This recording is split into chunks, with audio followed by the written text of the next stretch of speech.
Tom Schnell, Business Finance Officer with Business Oregon. I'm the Business Oregon is the state's economic development agency, and one of the things that I do is use lending tools to help small businesses. Prior to coming here, I spent about 25 years in the private sector on lending, both equity side and on the debt side. Run our own business in addition to doing business finance. So have a degree in finance, and also used to teach up at the Northwest Economic School, business finance. And so there's a few of you on the call that I recognize, so it's good to reconnect after a few years. So welcome, and glad you're here. Welcome, Tom. And next we'll have Abigail. Hi there, I am Abigail. I own Medford Co-work Collective, which is a co-working space with 2 locations down here in Southern Oregon. And we opened in January of 2020. So been in business for 3 years.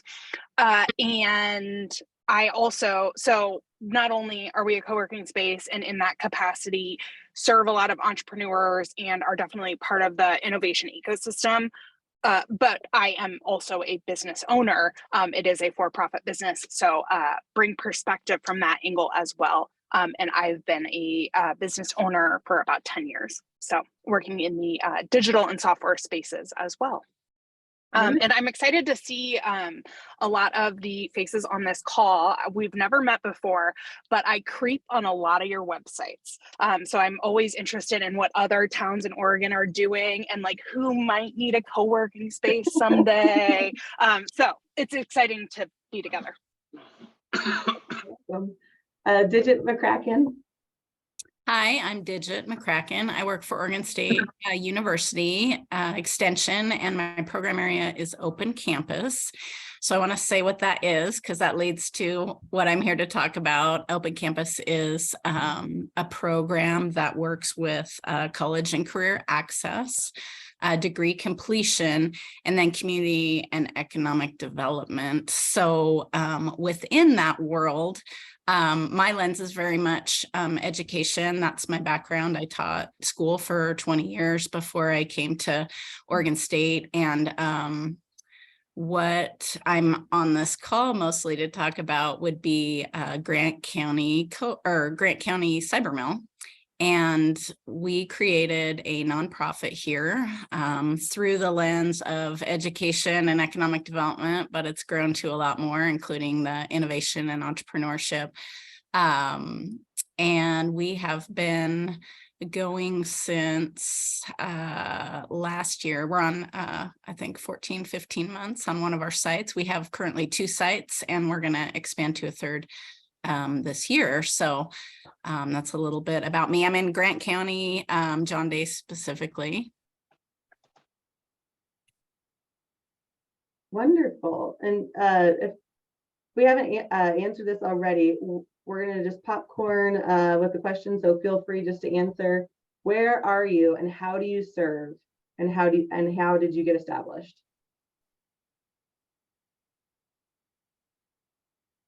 I can hop on. I am in Grant County, as I said. We got established.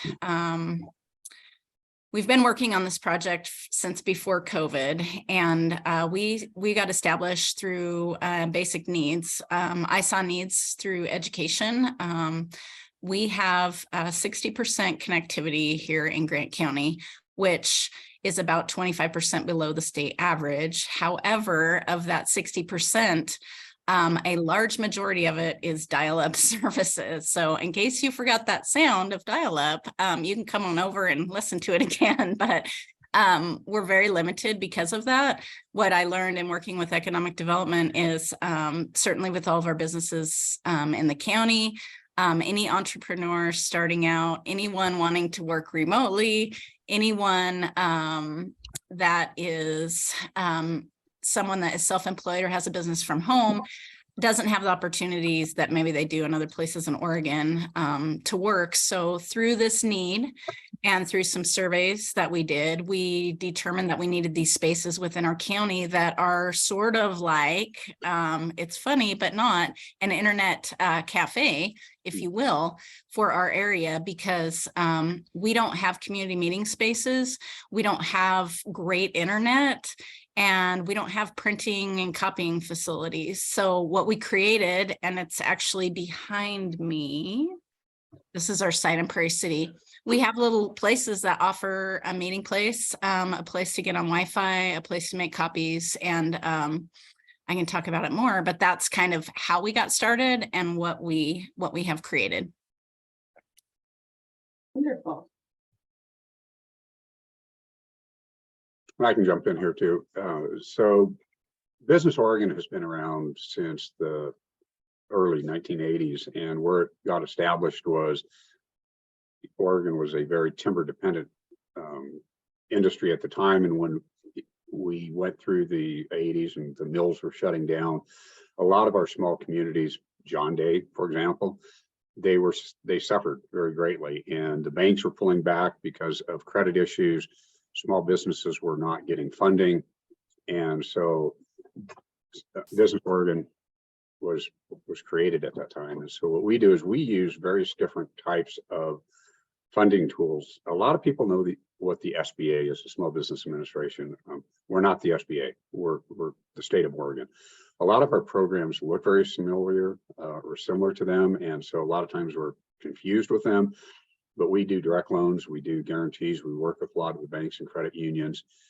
And really what we do is try to bridge that gap where maybe there's a funding need that the business owner has, but maybe traditional financing isn't quite available yet. And so I work in a kind of a unique role because most of my counterparts with Business Oregon, we just focus on loans and making loans to small businesses. I bridge that gap, and I work with a lot of the venture capitalists. I work with a lot of the investors. As a state agency, we are not allowed, we're one of the few states that are not allowed to actually invest directly in companies. And so we do take money from our from the Treasury, and we do fund funders, meaning that we actually will give money to some of these angel conferences and all that to invest in the small companies.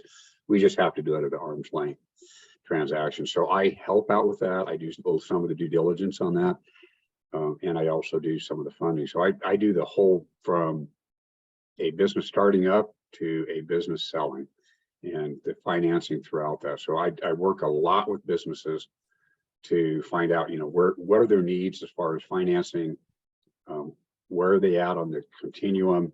Is it equity? Is it debt? If it's debt, where are they on the debt continuum? And so that's really where I come in on. I get a lot of calls from small businesses that are starting out or having some challenges financially, and so I just walk them through that stage as far as where they are, where some sources of capital, and how they go about getting that. Wonderful. I think I answered already, but I did want to say that a little bit more about what co-working is, in case y'all don't know. So a co-working space, the easy way to explain it is it's like a gym where you have a membership, but instead of giving you access to fitness equipment, it's giving you access to workspace, community, and there's all sorts of different co-working spaces. There are big name brands that are popular, and then there's a lot of indie co-working spaces run by people like me, and we have a lot of them in Oregon, and there's a lot of actually really cool women running the co-working spaces. So we serve a variety of different users because we have price points at all levels. And it's everything from someone who's working on a side hustle while they have a full-time job to someone who's a remote worker. So they might necessarily qualify as a entrepreneur, but they're definitely entrepreneurial minded because they have chosen a lifestyle that allows them to work remotely. And that's good news for Oregon. And we've got a lot of folks here in the Rogue Valley who have relocated from other places to Oregon and could do that because of their remote work. And then we also have small companies and startups. We have private offices and meeting rooms. And so we actually host a lot of out of town companies. For example, people coming down from Portland to meet with clients here. And so we use space to serve all of those different users. And it's not just about space, though design is really important. It is about community as well. So we have member events that are about meeting people and basically figuring out how to human together. Wonderful. Tom, can you explain innovation in the context of business finance with Business Oregon? You know, and you'd almost think those two are mutually exclusive in the sense of innovation and finance, because a lot of, finance tends to be very rigid. It tends to be, this is the way we do it. And what I'll tell you is probably in the last few years, we've seen a lot of changes in that. The internet, for example, doing things, Abigail was talking about, co-working space, those type of things. They weren't, the cafes, Digit's talking about the little internet cafes. These things weren't around a few years ago. And in the world of finance, we're seeing a huge change in that also. It used to be traditional. You had the equity investors and you had the banks and credit unions, and there was this huge gap there that really was underserved. And so one of the things that, like Business Oregon does is we come in and we try to say, hey, where are some of those opportunities, where are some of those missing pieces? And not just, I don't want to just say Business Oregon, there's a lot of different other companies, the CDFIs, the economic development districts. There's a lot of them that are coming in now and filling some of those gaps. One of the things that we have done recently is we've started up a couple of loan programs, the Oregon Angel Loan Program, the Royalty Program, that really we fill in that gap that's almost equity, but not quite. And so there's some individuals who are saying, hey, I need money, but I don't want to sell any more of my company. I don't want to give up my company, and I don't want any investors, but I need capital. But the banks, credit unions, a lot of these other companies won't touch them because they're early stage. They're maybe too high of risk. We've developed several different types of loan programs that might help them out.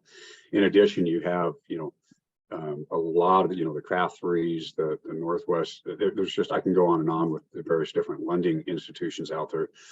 There's a lot of counties, there's a lot of cities that have revolving loan funds. And so, what we do is we try to partner with them and work with them. And really what we try to do is broaden. Oregon is not noted for the plethora of financial opportunities here just because of the size. We're not a Seattle, we're not a New York. We don't draw the capital like some of these other places do. But having said that, locally here, we've got something called the Bend Venture Conference, and they are noted throughout the Northwest now for bringing entrepreneurs and investors together. And, we're part of that. There's a lot of the other entities that bring that into it. And so it's really looking at what are the needs of the entrepreneurs and what are the resources out there, trying to bring them together, and to the point where there's maybe a missing link on that. How do we develop an ecosystem to help develop that? We have things now called Kickstarters. We've got all the, angel investors. We've got a lot of different things that 10, 15 years ago, just we didn't hear about. And so we're starting to see more and more. I think the last time I saw, banks and credit unions only finance like 35% of the lending out there now, just because of all these other different types of lending institutions that have developed because of that. So a lot of innovation that's coming around, especially for entrepreneurs, small businesses, rural communities. There's a huge focus on rural communities right now. Huge focus on what we call SETI, socially economic disadvantaged individuals, women-owned businesses. I know my portfolio is kind of really cool because when we did a test stress, I think it was like 40% women, which I'm really super excited about. I love that. And also really focusing on the minorities here. And so to me, I have a heart for that. And I love, my wife has a small business. And so I guess I just have a natural tendency to gravitate that way, but I love seeing what's happening here in the state. Say somebody has a product that's a patent, and it's like something that would kind of fit in with manufacturing. How, and it's a new innovative product. How does Business Oregon fit in with that? If they have a product that they've invested quite a bit of their funds, but they still have a huge gap that they need to fill.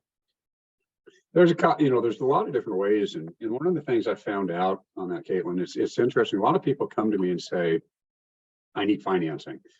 And really, when I sit down with them and I start really, one of the things I do is I do a needs assessment. I start talking with them and just conversing with them, about their product, about their business and everything else. And a lot of times what we find out is it's actually not a financing need they have. There's a lot of times there's other things that they need to deal with first before the financing need. A lot of times they haven't taken the time to really do a business plan, so they really don't know what they're doing. They haven't done financial projections. It may be that they think they need financing. We had one case that recently they came to us, talked to us about financing. When we really delved into it, really where they were getting hurt was they had a supply chain issue. They had the financing. There was a supply chain issue they needed. And so we were able to connect them with locally here with the economic development EDCO here, and they were able to connect them with others to help them find other resources. And they were able to, in fact, he just contacted me yesterday and he said we were able to resolve that. We now have 3 different suppliers instead of 1. We have global trade here. So a lot of times if a company is selling internationally, we can actually help finance some of the trade shows. We do have some grants. I hate to use this because everybody thinks there's always free money, but free money comes with a string. And so, there needs to be some incentive there, but sometimes we can actually help them maybe with a grant or connect them with somebody who is able to do that to get them started. And so really what we try to do is find out what are the different resources. So they don't just come to us for financing. We actually connect them with different resources. And it could be, I need a space. And so it'll be, I'll call Abigail and say, hey, they're needing a co-working space. What do you have? Would this work? They may be in Eastern Oregon and they're just like, I don't know who to connect with out here. And so, we're connecting with Digit and, for example, I'm going to pick on, I see Feather, which is one of our regional development officers here. She works in Grant County. Terrific, wonderful person. If you don't know who your regional development officer is, connect with them. I've had I'm going to say pleasure of working with Feather because she's well connected in the community. So there's a lot of times if a business contacts me, I'm going to connect with like a regional development officer to find out really what their needs are and then what the opportunities are there too. And if it is a financing need, I'll take it over and go from there. But a lot of times there's other needs that are out there that we want to connect them with. One of the things I'll be frank with, most business owners, where their number one challenge is being connected and having the right connections. And that is what I try to do. I try to be a matchmaker. Wonderful, thank you. Abigail, can you explain Medford Co-work in the context of innovation and with what you do? So basically, we try to foster creativity and outside of the box thinking, which are just more synonyms for innovation. But essentially, it's a place where people feel like they belong. If they're going to like wave their freak flag and like have a wild idea, they can say like, okay, I was up all night thinking about this thing, and be in a space where that is exciting to everybody. It's funny because people who are outside, like if you're in a space where other people are, even if you're an introvert, which I myself am, there's still this collaboration, for lack of a better word, that occurs whether or not you're conversing. It might be overhearing a conversation around the corner. It could just hear the murmur of people of productivity. And because, like I said, we tend to attract people who are seeking a balanced life. They're figuring out how to do that, right? Maybe it's starting a new business so they can have more flexible hours to spend time with their kids, or they want to solve a problem in the community or the world at large with their new idea. And so it's this container where amazing projects just are, I don't know, a gardening word. Fostered, nurtured. There we go. That's the gardening word. And so we're looking for new things, ways to make our spaces and services better for those people that are growing. Wonderful. What kind of technology do you have in your co-working space?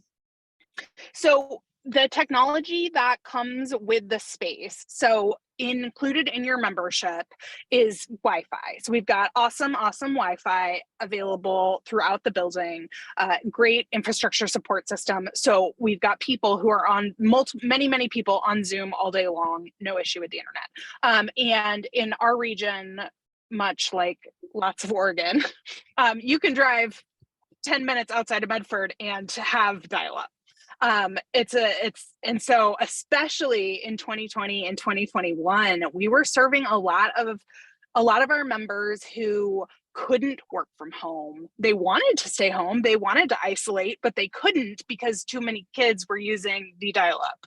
And I'm sure that's a problem across the state. It certainly benefited my business, which was good. That's how we were able to stay open during a time when people were encouraged to stay home. And so having that Wi-Fi solution here and the technology where it's easy for people to get on is key, especially for our rural neighbors. And then we also have Ethernet available in our meeting rooms. We have meeting technology for hybrid meetings. So we have smart TVs. We have these things called meeting owls. So that happens a lot where a team will meet, like 4 people will be in person and 4 people will be remote. And we have technology to make that not as awkward as it has been in the past. And then we have floating monitors, so people can get extra screen real estate, and all the things you would expect to see in an event venue: projector screens, music equipment, stuff like that. We've hosted movie premieres and more intimate gatherings as well. That's really cool. Digit, can you talk about the cyber mills in the context of innovation? Sure.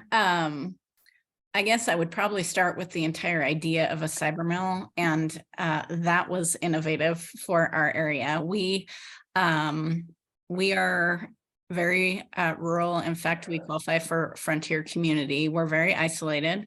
It's an hour and a half to a big town, which is going to be Burns or Baker City. It's about 2.5 hours to a Walmart. So for us to say that we were going to open a site that is open to the public, and you can walk in at any time, was a little bit mind-blowing for people, because we don't have a gym, which is similar to what Abigail said. I mean, you have a membership, you have a code, you come in, it's not staffed. So for people to even think about that was really weird, because we don't have anywhere like that around. So just broaching that idea, and we had some naysayers. We had some people that said it wouldn't work. We had people that didn't think the need was there.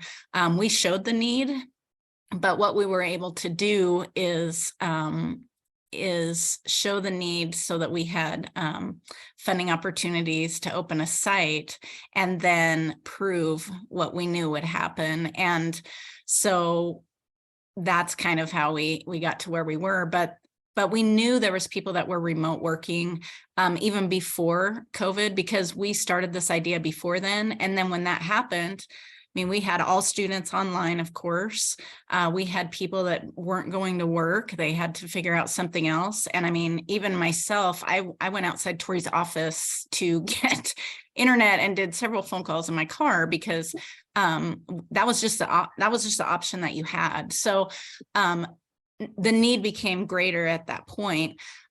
We also have had the opportunity to talk a lot through economic development about entrepreneurship and expanding our self-employed and the opportunities that we have within our county. While we're frontier, we have a lot of opportunity to have commerce outside of our county, but it's very hard to do that when you don't have broadband or connectivity to reach people outside the county or, within the state, around the world. So we were able to innovate and bring something that maybe happened 20 years ago in other places to our county to expand these opportunities within our communities and make them more self-sustaining and supportive of their own.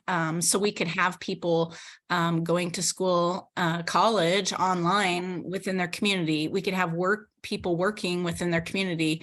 We can have people coming back to live in our county and working in San Francisco or Seattle or Reno, Nevada. So, I mean, it diversifies very much what we have in our county and the folks that are here, as well as visitors. It's an innovative idea for visitors to think of visiting their family here and then staying a few more days because they can work from Grant County and, then go home. So our whole concept was very innovative for our area. And now we're able to, much like Abigail said, create this space where creative juices can get together and really work towards small business development or entrepreneurship. And the collaboration, I totally agree with her, happens whether you plan it to or not. Folks start talking, and it creates an environment that we absolutely did not have here, and a meeting space that we just didn't have for our locals and even for our visitors too, we found, and our seasonal, our seasonal workers as well.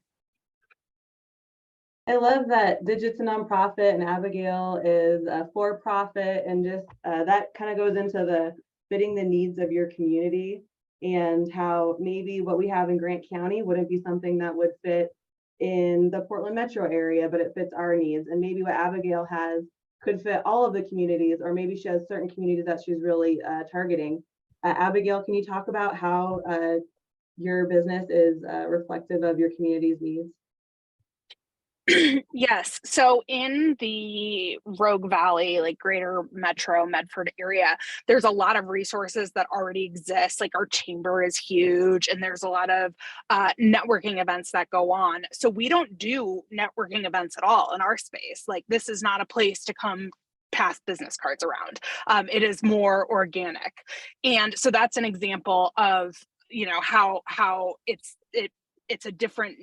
different need, because it is a hyper local product. And so another example would be we've hosted some master classes trying to kind of meet the needs of the region, as far as giving some education about how to flex the latest marketing idea for the region. So for example, it's really popular if you're a brick and mortar here, Instagram is really important because it's about relationship building. If you're in the Portland metro area, Instagram might not be what you're going to need. The other thing that we've been doing a lot of education around is Google business profiles, because we're right on the 5 freeway. Local businesses here don't realize that you've got to keep your hours updated, because people are coming off the highway and they want to go get the best coffee, and they're going to be really bummed if your hours are wrong and you're not open. And so there's needs like that we observe, and then get to, spread the word, best practices. And then we are located in downtown Medford, so in the historic district, and we have a Main Street program association, Downtown Medford Association here. And so we get to collaborate as well with even though the brick and mortars that are our neighbors aren't necessarily using our space, we kind of feel like we're all together, bringing people downtown and rejuvenating the area that way. Wonderful. Digit, do you want to talk a little bit about how that the cyber mill reflects your community's needs? Sure. Like I said, we started this idea before COVID hit, and the first thing we did was probably spent what seemed like an eternity, but was 1 to 2 years, just learning about what our needs were and getting community buy-in, because we knew every community was different. So we needed to learn what that looked like. And so we spent time at city council meetings, talking to people and learning. And like I said, my lens was really education. So I knew I had people trying to take classes sitting in their car outside of our library because they don't have internet, or they just didn't have the opportunity because they don't have a computer. And so I knew very much to expand people's educational opportunities, they needed something like this. The economic development coordinator knew very much, as she had a steady stream of people coming into her office to make copies or to check email or to try to connect with people digitally, that was a need for our small businesses or startups or entrepreneurs that were out there. And so we worked through this project to really reflect what our communities needed and to be flexible around what that was. And through that process, we learned that we needed to create what we did, which is a place with a meeting place, a place with a printer, copier, scanner, a place with Wi-Fi. But probably the biggest barrier we have is cost. So this is awesome that we have Abigail here, because it's a similar concept, but different. I mean, cost is a barrier here. We have a very high level of poverty. And if we were to set this up and charge people a membership, we really wouldn't be moving the dial.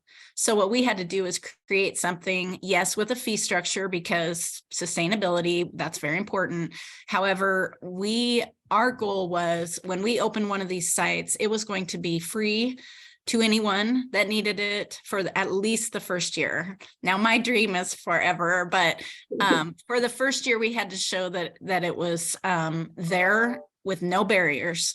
So what we did was, when we had the opportunity to open the site, we knew we had our estimated expenses, and we knew that we could open that and have no barriers for anyone. So we would have true data for the usage of that site. And luckily, with my extension background, data is very important for us and showing impact. And luckily for me, I am a number cruncher, weird with a name like Digit, but we have a very robust data collection process, and we can show why people are using it. We can show the demographics, and we can show our membership for our sites. So that was very, very, very important too, not only to report back to our communities, because like I said, we had some naysayers that were like, who's really going to use this site? Well, some people on the Seneca City Council said that. And after a year, we have more membership in Seneca than we have population. I mean, Wow. I mean, it's insane. It's unbelievable. And people say, well, what did you expect? I don't know what I expected, but I didn't expect that. So, the data is so important for us, but it's also reflective of the community that we're in. So we're learning about what we're doing, and then we are pivoting. We encourage feedback. We have walls of paper and encourage people to write feedback, because I want to know if there's something that we don't provide that is a need. We did our best to project that, but what can we do better? What can we do better? What do you wish we had there that we do not currently have? So we are very in tune with our communities. Like Abigail said, we aren't in a downtown because we don't really have one, but we have 2 buildings that we did renovate that are on Main Street to create these spaces. So they're now productive, usable spaces within Prairie City and Seneca. And the 3rd space that we're going to be working on is in John Day, in a building that's been vacant for over 15 years, is in terrible disrepair, and we're going to renovate that and create another space. So, I mean, we are in every way trying to be responsive to the communities that we're in, and very receptive to what people are saying about the sites and what we can provide and what a need is. For example, I want to say this, sorry. In John Day, we know we need meeting spaces, and I met with our hospital as a possible partnership on the John Day site that we are about to start construction on. And one of our meeting spaces is 8 people, one is 12. One is a little bit more prominent towards the front of the building with windows. One is more to the middle of the building, more private. And the hospital CEO said, do you think that could be used as a grieving room? And I said, I don't really know what a grieving room is. I mean, tell me your need. And he said, we don't have a great place for families to meet when there's a death. And we don't necessarily have space at our hospital. And we're looking around the community where people can meet for services, whether it's funeral services or maybe church services, support services that we can provide. And this sounds like it would be a great spot. And I said, sounds like it would be a great spot from our perspective too. So, I mean, I just learned another usage and another need from our community by reaching out and talking to other folks within our community. So, while I didn't have that in mind, that's certainly in mind now, and we're making sure that it can serve that purpose as well as the ones that we set out to serve to start with. So we have reached far and wide to learn things like that, so that we are creatively, serving more than one need when we do this, because it's a big undertaking. So we want to be able to be very diverse in what we're providing as far as services, and that's just an example of something that I never even would have considered or thought of, and we're going to respond to that need, and we'll have that opportunity. Thank you, Digit. Tom, can you talk about how Business Oregon reflects the needs of the various communities that you deal with? I picture maybe there's like an investment that you would make potentially in one community that you wouldn't be able to in another, just the variety of how you work to fit with the different communities' needs. Yeah, thank you, Caitlin. So prior to about 7 years ago, Business Oregon on the finance side was very isolated to Salem, and I was one of the first finance officers that we actually put out in the community. So I actually live in Central Oregon now, and the result of that was very substantial, to where they are now actually decentralizing most of the finance offices. So we have one in the Dalles now. We have one in two in Medford. We're putting one in Eugene. We're looking at putting one potentially in Ontario. And the reason being is really what we found out is when you got the boots on the ground, so to speak, you understand the needs of that community. So when you're off in some building someplace in Salem, you may not understand. Digit and I were talking earlier. I used to cover John Day, and so the needs of John Day are completely different than the needs of Pendleton. That's completely different than the needs of Jordan Valley. Then Adrian is going to have different needs than Brooks, and so you need to understand what the needs of those communities are. Partly on that too is you'd think that with the finance side of it, that most of our funding would be in the Portland, Eugene, Salem area. Reality is 60% of our funding is outside of that area. So you're talking about 80% of the population in those areas, but we service 60% of our loans are really in the community, small communities. The reason for that is not to pick on Digit, but I know the John Day area very well and love that area. There's not a lot of financial institutions out there, and there's a couple of banks and a couple of credit unions. Most of them have taken the decision making out of that, and they put it in some other area.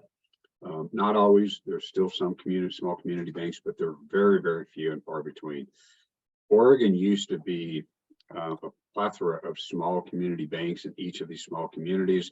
Some of the laws changed. The big banks came in, started buying them up, where we see a handful now of banks and credit unions that are actually housed in Oregon. And so they don't always understand what the needs of Oregon are. Having 25 years of business banking background, used to running financial, used to manage commercial banks. The needs of Medford are going to be different than the needs of Bend, that are going to be different than the needs of John Day. And it's really understanding what those needs are.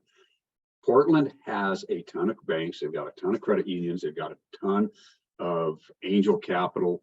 They've got a lot of these small economic development and CDFIs that are headquartered there. So they are very well financed. But you start going into, more central and really eastern Oregon, these rural communities. One is if they have internet, it's surprising. And they may not know even who to contact. They may not know what's available. They just know, I need a business, I have a business need, or I need to start up a business. And they don't even know where to turn. And so where we come in here is really to connect them a lot of times with the small business development centers. We do a lot of work. We're very in tune with them. We also, I mentioned our regional development officers. There's 12 of them throughout the state, and they are really connected with the communities, and they know what the, the needs are there, whether it's infrastructure needs, whether it's business needs. They work with a lot of these different startup systems, ecosystems, to find out what are the needs there. And we have put together recently several grant programs to help out in the rural communities. I know some of our loan programs, we really focus on the rural communities. We work with OSU a lot. We very connected here with OSU Cascades, with Adam Kaczynski. He does a fantastic job with the collab. So if there's a small business that's coming in, they say, I'm not sure what what my needs are. We'll either connect them with the Small Business Development Center or with Adam over there at OSU Cascades to maybe take some classes or to work through with what they're doing. We've got Opportunity Knocks here, and that's kind of a think group of a lot of different businesses that they can kind of go. Abigail was talking about the co-working space, and it's kind of like that, other than it's not a co-working space, it's just a bunch of business leaders coming together and they talk about what maybe some of the challenges are. So with that, we really focus on the small rural communities, because we understand those are the underserved areas of the state. They have financing needs. They may not be as sophisticated as some places like Portland, just because they don't have the resources. And so what we try to do is connect them with the resources. Our regional development officers are a fantastic resource. If you don't know who they are, connect with one that is in your area. I know, Digit, you're commenting, you knew Feather, and that's great. She's an awesome resource. We've got Marta down in Medford. She's one that kind of helped organize this. She's a key player in OEDA. So connect with them, get to know who they are, get to know who your business finance officer is. We do love going out on calls. We do love being involved in the community. We're very involved, like myself personally, very involved in MCED, EDCO, OSU Cascades, Small Business Development Center. I work with a lot of the SCORE mentors here. So I really try to take those individuals that aren't connected and connect them with the right resources. And it could be, I'm going to pick on Abigail here. It could be connecting her with with the co-working space. We have some of those here, and they are, Abigail, I'm sitting here shaking my head because listening to what you're saying, it's like, yeah, I watch it, I see it. A perfect example here, a little story. This weekend here in Central Oregon is the Central Oregon Sportsman Show. So what does that have to do with financing? About 7 years ago, we saw a young lady there, and she was selling candles at a sportsman show, but she was selling candles nevertheless. Bless her heart. Very rudimentary, very, you could tell she was doing it off her kitchen table, and chatted her up, got to know her real well, bought some of her product, and just watched her grow over the years. And recently, about 4 years ago, she did a pitch at the Ben Venture Conference. And so I connected with her again, and we never really did any financing for her, but she was struggling because she was a mom with a couple young kids trying to get this business going, and she didn't have any resources. She didn't know where to turn. And so I connected her with a couple of community people here that I knew. One of them was a business owner that I knew really well. He was one of those guys that just thought outside of the box, and I really liked him. And they connected, and fast forward today, she's now in her third building. She has over 20 employees. She's a multi-million-dollar business that is looking at going international. And she's a great friend of ours now. My wife and her, friends, and it shows the connectivity of being there. By the way, I never did any financing for her.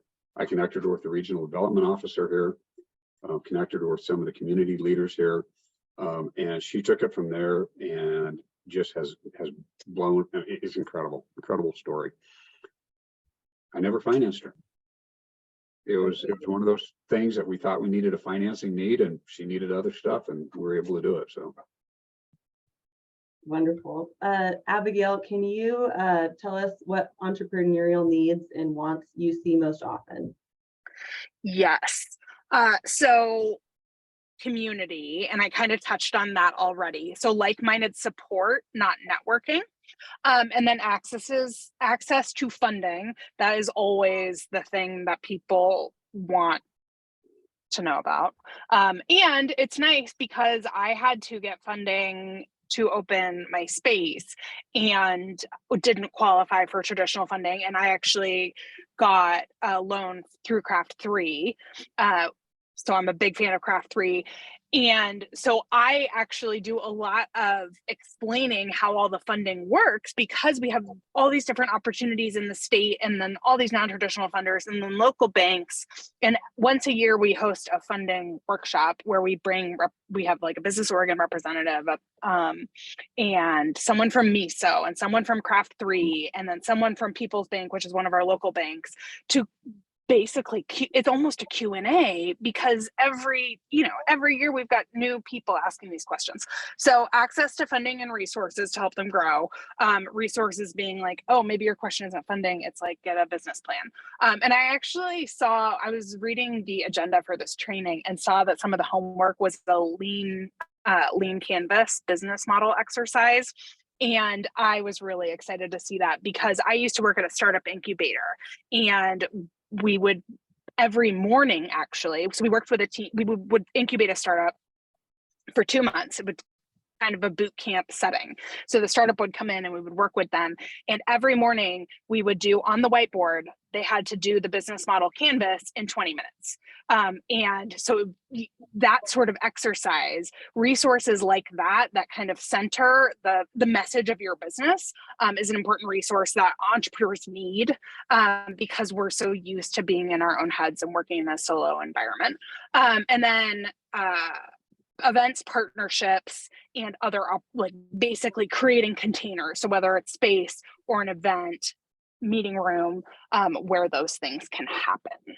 And then last, I would say there is a need for emphasis on mental health and self-care. And because it is tricky in capitalism, it's time is money, go, go, go, go, go, hustle, hustle, hustle. And to remind people that burnout is real and how can you preserve yourself through the process and not lose sight. Thank you. Tom, we'll go back to you. What entrepreneurial needs and wants do you see most often? So for me, in my position, it's naturally the funding need, right? Because that's why they come to me is funding. Reality is when I start digging into it, a lot of times it is funding. It is, Abigail mentioned a lot of different resources out there. Part of my job too is really matching those resources. Business Oregon is one arrow in the quiver. We don't compete with banks or credit unions. We're not here to compete with anybody. We're actually here to help businesses find financing if that's the case. To the extent maybe they can't, that's where we come in. Sometimes we fill that gap, but we work a lot with the ones that she's talked about, MISO, Craft 3, we work with MCED, we work with the COIC here locally. We work with a lot of the different funders. A lot of times we'll actually partner with them. And so there are a lot of different resources out there. What I find out most of the time is it's not that the availability of funding, the availability of money right now, in my 30 years of doing this, I started when I was 5, by the way. My 30 years of doing this, I've never seen the availability of capital like I have now. The issue is not the availability of capital, it's accessing it. And that's really where it comes down to, is accessing it. And that's where we work with, whether this be the SBDCs, whether it be, OSU Cascades here, whether it be SCORE, is really helping that small business get prepared for the funding. Because a lot of times when they come in, they say, yeah, I need money, but they don't know how much they need. They don't know where the money's going to go. They don't know how they're going to repay it. They just have this idea that I need money.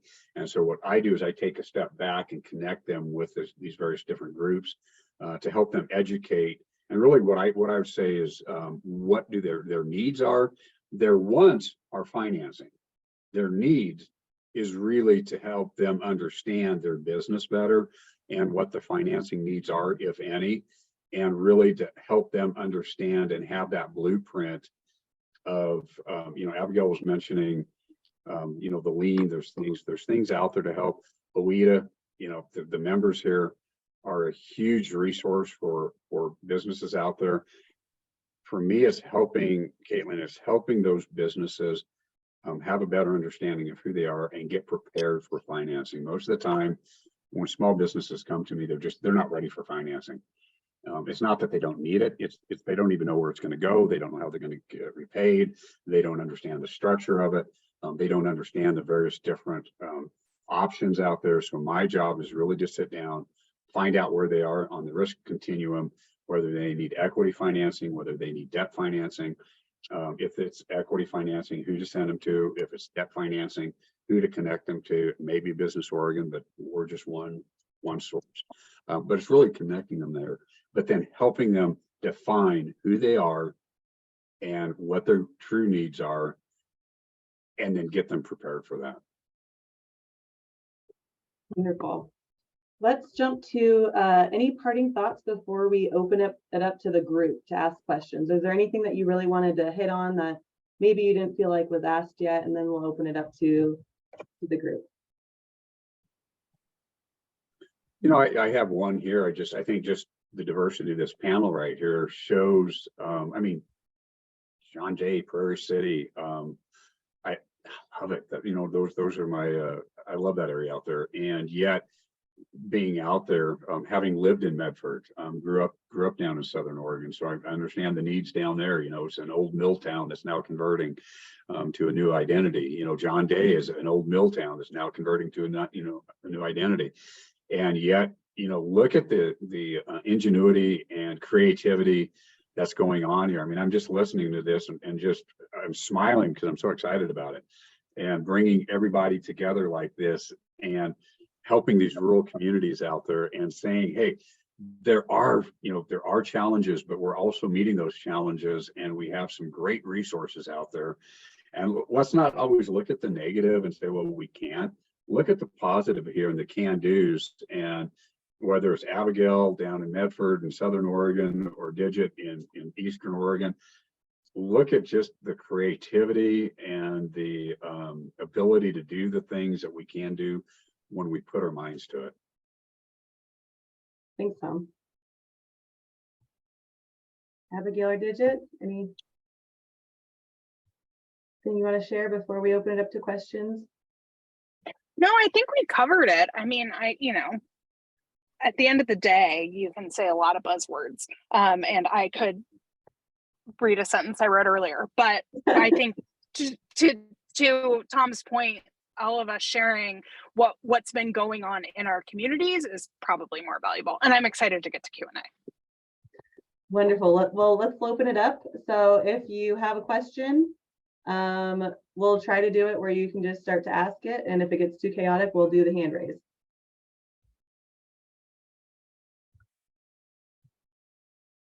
I have a question for Abigail. And if you could say your name, because I can't see you, who's popping up. This is Alina from West Lynn. Wonderful. I have a question for Abigail. Curious, you said that there's a subscription. I'm curious about the funding for the co-working space. It seems like it's a sustainable model, but how much, you don't have to share exact numbers, but does the monthly subscription sustain the business model after you've got the initial investment? Yes. So I'm cool talking numbers too. Authenticity and transparency, I think, is really important for businesses to use when talking with each other, because it shows there's not it reduces competition, and B, it shows that we're all human, and we have all sorts of different struggles.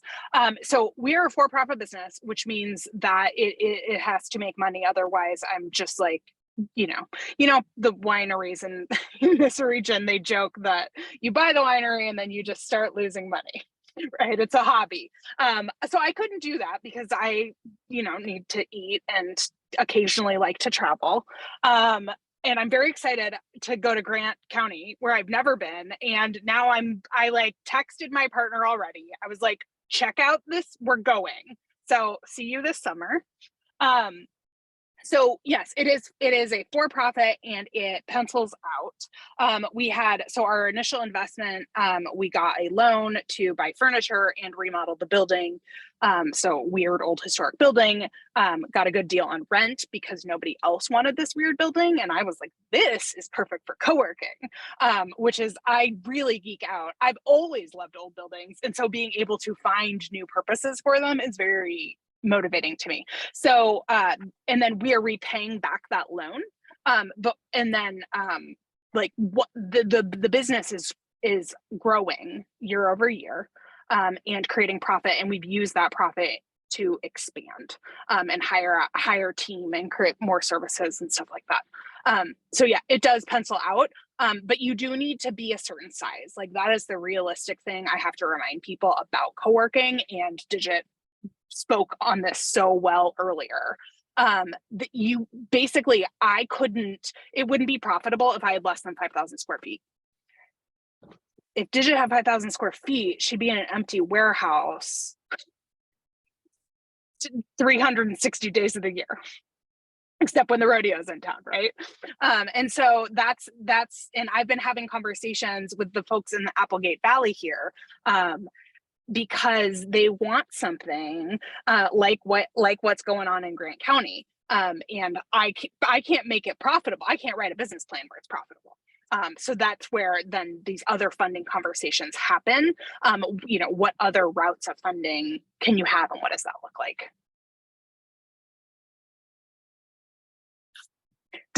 Alina, did that answer your question? Yeah, yeah. I forgot I was answering a question and I was just. No, that was great. Okay, Great, okay. thank you.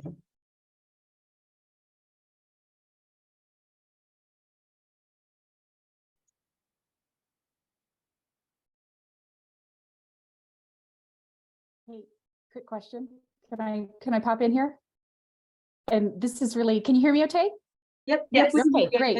And so this is really more for Tom. You know, what I experienced out here in Eastern Oregon with a lot of the newer startups and some of the, you know, the businesses that are maybe 2-5 years in, they're very loan adverse. It's all, I need grant to get this done. That's all I can do. How would you, what kind of resources, or, you know, how do I help these businesses understand that yes, we understand your trepidation. However, there is a forward that's not going to jeopardize your business. You know, it's, you know, thank you for that. It's unfortunately because of the COVID pandemic, you know, there were a lot of grants that came out of there, and we need to understand that those grants really came out because it was a government shutdown. The government mandated that we got shut down for various reasons, and it really adversely impacted the businesses that were minority owned, women owned. We saw that there was actually, we did a lot of research on it. We saw that those were adversely affected more so than some of the other traditional businesses. And so they, because of that, did provide funding in the form of grants to be able to help those businesses survive. And the good news on it is that we saw a lot of them, they struggled, a lot of them got hit hard. If we look back though, most of them survived, which is really what we wanted them to do. Coming out of that though, we have this mindset now that there's all this free money, there's all these grants, and all I have to do is open a business and the government will fund it. And the answer is that that's not accurate. That's not an accurate thought on it. If you're opening a business, if you're starting a business, you're needing to put your, you know, like Abigail, I'm going to pick on her. She had to put up her capital. She has to risk, you know, her money in this business. I mean, that's what capitalism is about, is you're taking an idea and you're putting it at risk. Otherwise, what happens is the person who's providing the grant takes on all the risk, and the person who's doing the business has no risk at all. And what we found out, unfortunately, is those businesses, most time they fail because the business owner doesn't have anything at risk. They don't have the need to, somebody, Digit, I think you put in here, perseverance. They don't need to persevere because they don't have anything at risk.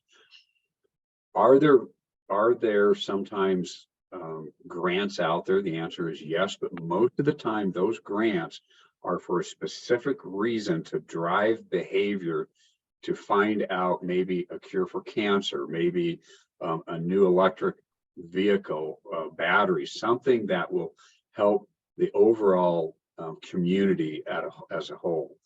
It's not just to open up a business. So I get, Feather, I get literally 2 to 3 calls a week from people going, hey, I need a grant to open up a business. And it's just like, well, that's not reasonable. It's not feasible. It's not realistic, I guess is the word I'm using. It's just not realistic. If that's the case, you probably need to save some, or you need to find an investor. You need to find a partner.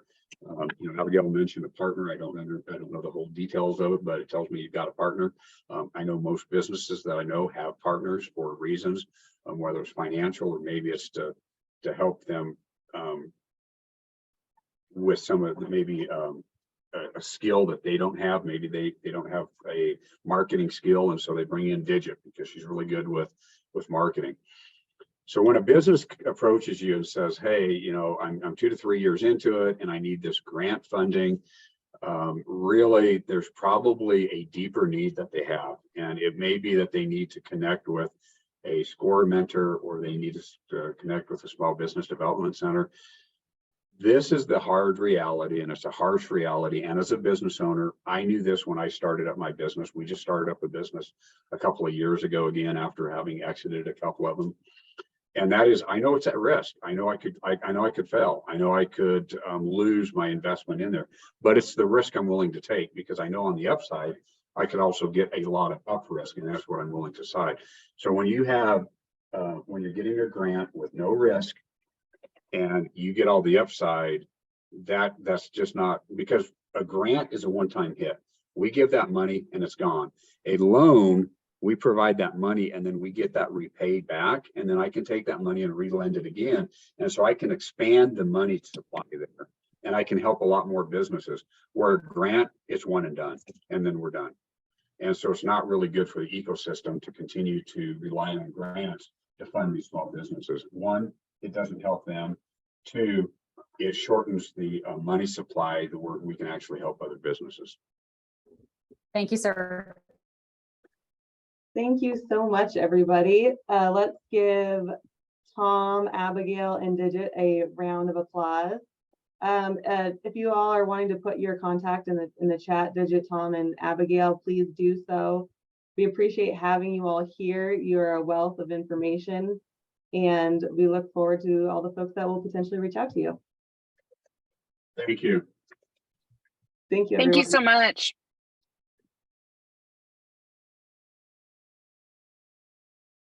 So I'm going to just briefly talk about our innovation programs. There's a lot of information here, so please feel free to follow up with me if you've got questions or want more detail on anything. I have my email address at the end of the presentation. So Business Oregon, within the agency, we have specifically an I&E team, innovation and entrepreneurship focused team. I work more kind of on the innovation side. It's not like a hard and fast delineation between those two. There's obviously a lot of crossover. But within I&E, we have this council called the Oregon Innovation Council, and I support their work and help implement their programs as an innovation strategist. So the Innovation Council, which we also call Oregon Inc. for short, was launched in 2005 and then received funding 2 years later. And so the focus on innovation has been in Oregon for quite a while. The funding, as with most programs, is kind of ebbed and flowed. But the funding for the last biennium were funded every 2 years through state lottery funds was $18 million. So on the next slide, I'll cover some of our programs. Most of those are included in that $18 million with one exception. This is, like I said, it's ebbed and flowed. This amount compared to other states varies. Some states, have $50 million innovation budgets, and some have, 5. So it really varies, but we're grateful for the state's investment that has been made so far. And so with the Oregon Inc. Really is private sector led. That's a critical piece. Obviously, when you're doing anything economic development, the businesses and companies really lead the charge. And so though it's under the kind of umbrella of Business Oregon, it really is private sector led. And the intent is to support innovation-based entrepreneurs, take their technologies to market, grow in Oregon. Under statute, the Oregon Innovation Council really has to set the state's innovation policy agenda.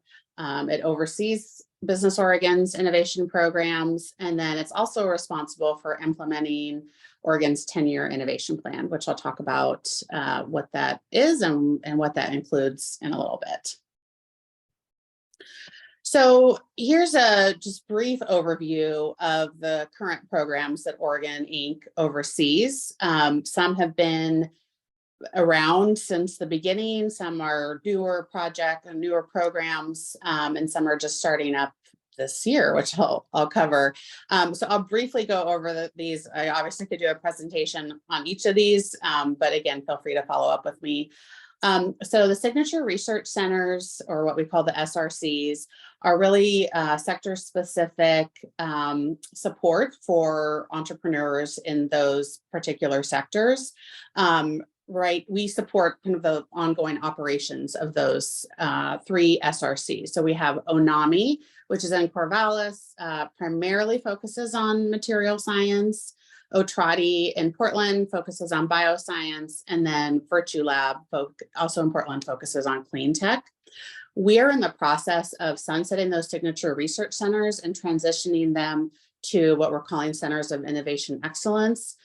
This is a recommendation of the 10-year innovation plan, and it's basically kind of the SRC's 2.0 next iteration. Again, they will be very sector specific, focused on industries that are really critical to Oregon. The centers also will be really focused on R&D and really connecting research to the marketplace, and not just entrepreneurial support. So that's a process that we're in the middle of right now.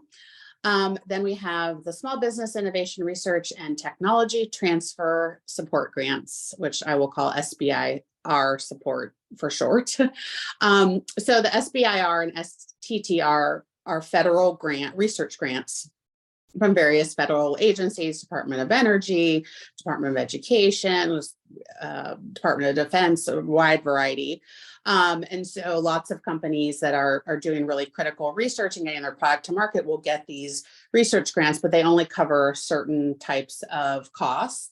And so we have a matching grant that will cover up to $100,000 of their federal grant to cover costs that aren't often not included. So that can be staffing or equipment, things like that. And those are very, very popular grants, and those in this kind of research commercialization space really are able to utilize those. And then we also have a small grant available to write an application to get one of those federal grants. So we commit quite a bit of our budget to that particular program. Then we have the high impact opportunity projects. This is not a grant directly to a company. This is more to consortiums, often goes to economic development organizations, sometimes educational institutions, but it's really intended to benefit an industry and innovation across an industry. So it's, removing a barrier to an R&D issue or product testing. A current HIOP project that we have now with McMinnville Economic Development Partnership, and they've got lots of other partners involved in this around R&D around carbon neutral concrete. So again, it's not a grant to a particular company, but is intended to benefit concrete industry, construction industry, civil works, things like that as a whole. Then we have the Commercialization Gap Fund. This is a newer program. It was started in 2020, and it's the first non-grant program that we've had under Oregon Inc. It is an actual venture capital investment into a company. So what we hear most consistently from innovation-based startups is the very early stage, the so-called valley of death. For those in this space are familiar with that term, when a company is developing their prototype and doing testing, but before the product is actually on the market and they're earning revenue, it's very hard to find funding because it's very risky. So that's where the SCAP fund comes in. We provide that investment. Oregon is actually the state of Oregon is a limited partner in these companies. We actually contract out with a venture capital firm that makes the investments. And then the hope is that that will get them to the next stage and they can then attract private investment and go on to success. So that's been a really great program so far. It's been very popular with companies. And the hope is that even though it's high risk, it's as with all venture capital, it's high reward. So if a handful of these companies are able to find success, that the returns that we would get as an investor would then, of course, come back to the state, back into the fund, and then could be reinvested into additional companies. Then we have the University Innovation Research Fund. This works similarly to the SBIR matching in that it's a matching amount to a federal grant. And so the universities in the state are frequently applying to applied research grants at the federal level, and they require state matching dollars, or it's more competitive. And so we are able to provide funds there. So for example, there's OSU and U of O, I think those are the only two involved with the Build Back Better grant that the Port of Portland received. You might have seen it in the news or are familiar with it. And so we provided matching funds for that Build Back Better grant. And then finally, we have the regional innovation hubs. I will talk more detail about this. This is the one program I'll provide a little more detail on today. This is a new program that again comes as from a recommendation from the 10-year innovation plan. And it's really about spreading innovation support across the state. And they are partnerships or consortiums that work on growing or developing a regional ecosystem around innovation, specifically around innovation, and then providing technical assistance to innovation-based businesses.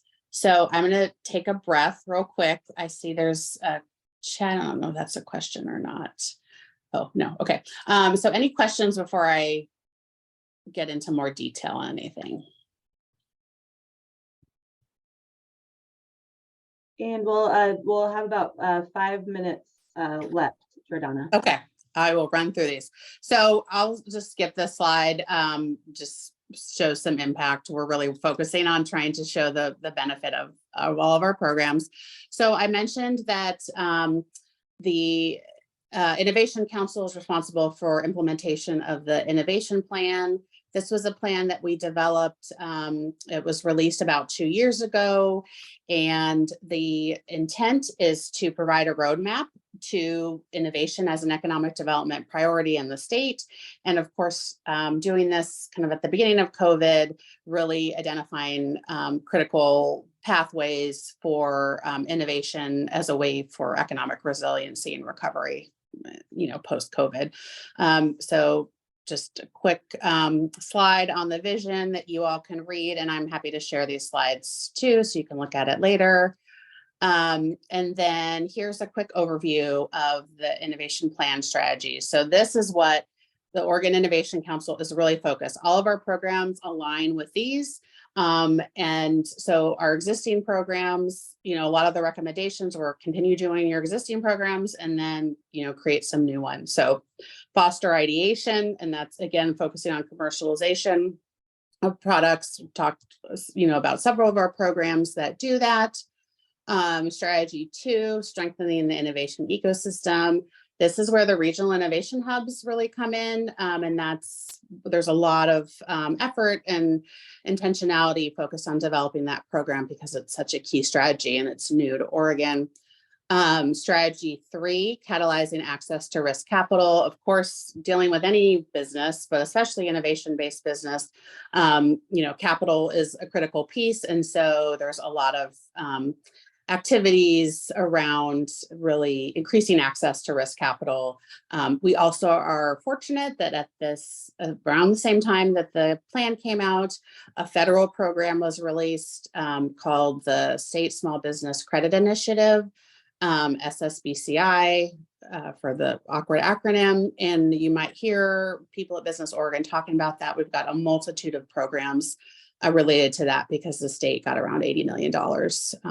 So that was really great alignment. And then finally, the fourth strategy is branding Oregon as the place for innovation. And this is, again, really trying to elevate innovation, making sure people understand what innovation is. Everyone kind of has a different definition, but we've, at the council said, the definition is, new novel processes and products that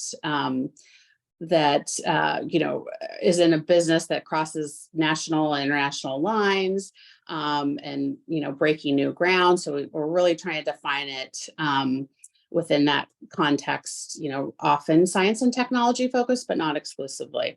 So there is a lot of effort around the communications piece. So if you start seeing innovation discussed more, then hopefully that means we're doing that well. So just briefly on implementation, what that looks like, all the partner organizations, all of the organizations that you all are a part of, this is not Business Oregon's plan, this is the state's plan. And so, for the entirety of the state. So we want everyone's help, and there are recommendations in there that don't have anything to do with us. Many do, but it's really intended for the state. So really quickly, I'm going to cover the hubs because I think you all are predominantly at the local level and will interact the most with this.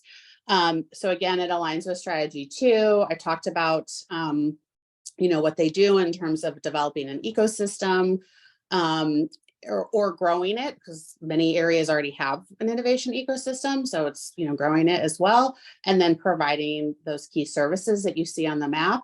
A key focus of it is that we're calling it sector agnostic. So I talked about the signature research centers and the centers of innovation excellence, which are very, industry specific, clean tech or bioscience, et cetera.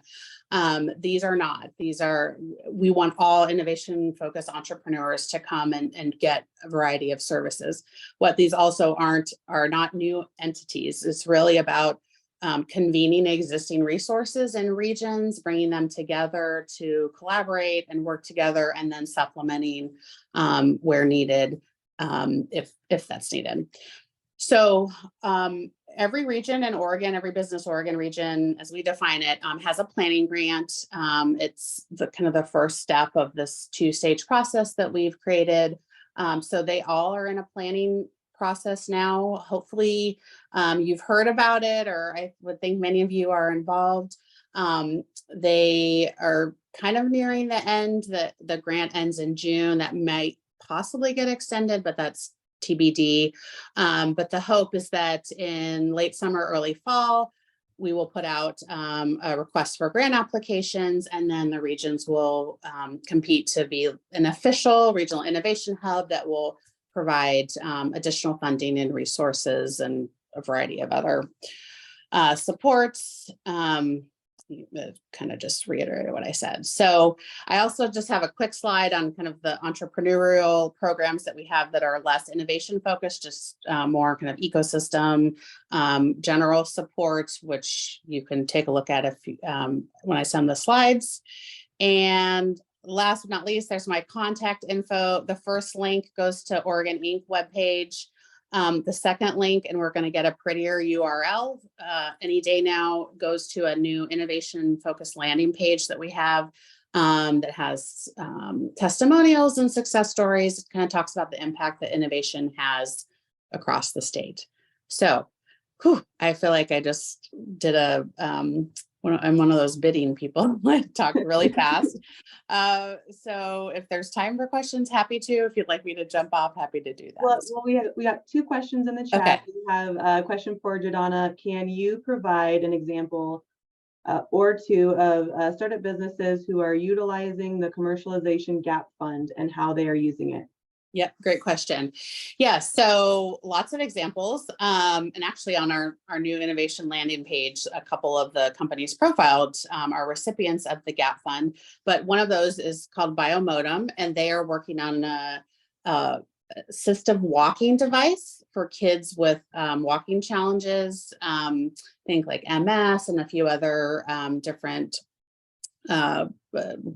diseases, I guess. I don't know if that's considered a disease or and so our they received a GAP fund investment, and that helped them build a new prototype that enabled them to get into the market. So they sold it to a couple company or doctors or something or hospitals in Canada.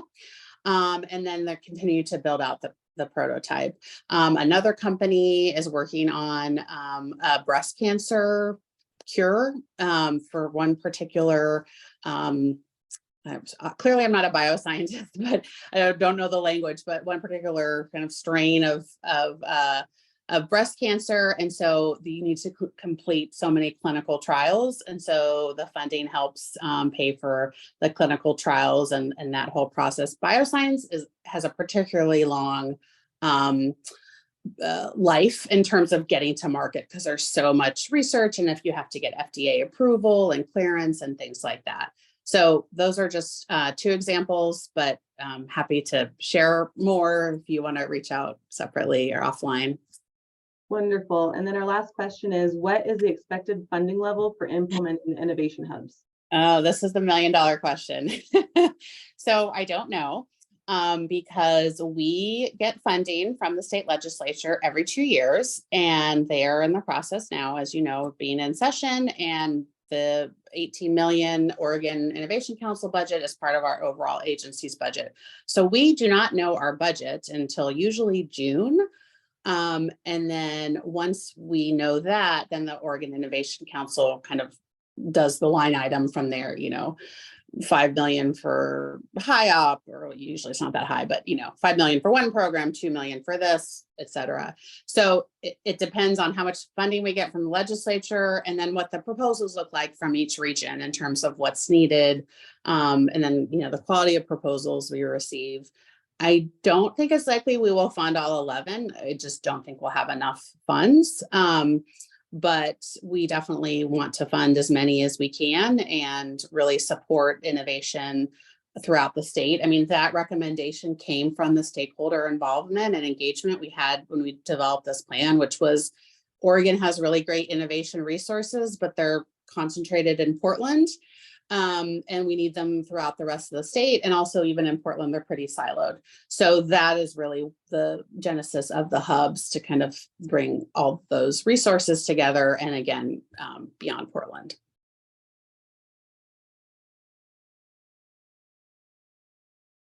Yay, welcome Sadell and Maureen. We're so excited to have you here. We were going to have another panelist, but they unfortunately weren't able to make it today. So what we're going to do is we're going to ask some questions, and then we're going to follow up with questions from the crowd. So if everybody's ready, we're going to start with our next panel. So we have Sadell Harrison, who is, Sadell, will you please say the name of your business so I don't say it incorrectly? Yeah, the business name is Kanini. Wonderful. Yeah. With Kanini, she is a business owner, and we also have Maureen Nikito, who is also, or sorry, Maureen, if I'm pronouncing your last name incorrectly, I should have checked beforehand, who is also a business owner. So could you, let's start with Sadell, will you tell us about yourself and your business before we start getting into more questions? Sure. So my name is Sadell Harrison. I currently reside in Corvallis, Oregon, where I operate my business Kanini out of my home studio. So it's all handmade stuff here in my home. I'm mom to 3 little girls, so 11, 9, and just turned 6 last week. But I'm also a PhD student, so I'm working on my dissertation right now. So I'm a candidate and hope to be graduating this spring. So just a busy mom and trying to run this business. I don't know if you wanted me to go farther into like when I started or where I started or. Yep, go for it. Okay, so I took a break between college, and I actually worked out at Hanford Nuclear Reservation on a closure contract. So I knew that I was going to be ending at some point, and I wanted to return to school. I knew that I wanted to go beyond my my bachelor's degree. So I moved my family back here to Corvallis and took a summer off and went back home where I'm from, Pendleton, Oregon, and spent some time there just thinking up ways that how am I possibly going to move? Because at that point I had 2 kids. How am I going to possibly sustain this family while going back to school and being a student? And so I just thought maybe I'll try to make some things that I would like, I would wear, I would buy, using mostly, I use Pendleton blankets because my community uses Pendleton blankets for everything, being right there next to the mill. So I just started making small items, and that grew. And then, you know, there were a few things. I've always been an outdoor person. We have lots of hunters and fishermen in our families. And that really, I think the one key item that I make is my cowls, and it kind of took off. So I always kind of describe myself as like an accidental entrepreneur. You know, it grew faster than I was prepared for it to do, especially when I had already, you know, my main commitment is my kids, my family, and then my second commitment I consider is my education. So what I was having to go through in my master's program, I have my master's in public health, and so the business stuff has always been third, you know, like my stepchild kind of. And I was not prepared for the business aspect, but like luckily I happened to be in public health management and policy. So I had a suite of business classes that helped me kind of navigate sort of on the fly as it was growing. And I never imagined that it would be what it is today, but it's been super helpful in being able to provide for my kids and have some stability while I'm a poor student and trying to fill all of the other mandatory roles and the other mandatory time commitments that I have, and still be able to, you know, sometimes I have super late nights where I'm finishing things, but that's still like I'm able to control that rather than being on someone else's schedule. So I sell at Kanini.com. I've done in-person things on occasion, mostly small craft shows around the Pacific Northwest, and but most of my sales come through with just my website. I started on Etsy, which was not good for me, and then I finally rolled into my own website, and I sell on Instagram, which is probably like my biggest market. Wonderful. Thank you so much. Maureen, can you please tell us about yourself and your business? Sure. My name is Maureen Nikaido, and I'm in Philomath, Oregon, and I make chocolate from bean to bar. So that means that I start with the beans that come from different companies or countries, roast them, crack winnow, grind them for 3 days, and then turn them into bars. And I started selling about 2 years ago, probably for a year prior, I was just making chocolate and kind of experimenting with it. I also call myself an accidental entrepreneur. So, I learned about chocolate and the culture and kind of the, some social justice issues behind it, and was really interested in that, started making it, took a great class for food entrepreneurs through PCC, and then got into market of choice and started selling online and in various places. So So I didn't set out to be an entrepreneur at all. So everything has been new to me. Everything has been a huge learning curve. I'm breaking even right now. I'm not making any money. So congratulations to you, Sidel. I'm not there yet. Yeah, I've just hit my 2-year mark. Yeah, like I said, doing online, in some stores. I think I'm going to be in New Seasons soon. I'm in various stores, few here and there across the country, but mostly on the West Coast. I think we're going to get to some of my issues later, so I'll save those for now, but hopefully that gives you a good intro to who I am and what I do. Perfect. Thank you, Maureen. Mhm. Let's see, Maureen, we'll keep speaking with you. What resources did you access when you first got started? Yeah, well, let's see. So that class that I took covered so much. It was called Getting Your Recipe to Market through PCC. And it was for, people producing some kind of food. And it was a quarter-long class, and it was the beginning of the pandemic. So they switched to online, which was great.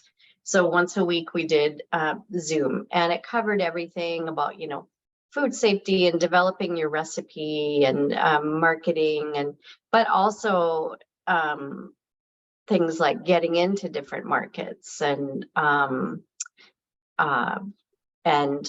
some business accounting and all that. So that was hugely helpful.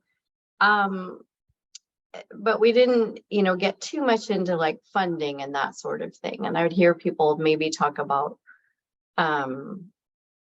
getting investors or doing crowdfunding. And I didn't really see myself getting investors. So the first resource, kind of the game changer, was when Nate Conroy from Rain contacted me, and I don't remember how we got connected, but it was great, and just asked me about resources that I need. And then he had just talked to somebody from Biz Oregon about a grant that was available for rural businesses. And I got a small grant that allowed me to scale up on a couple pieces of machinery.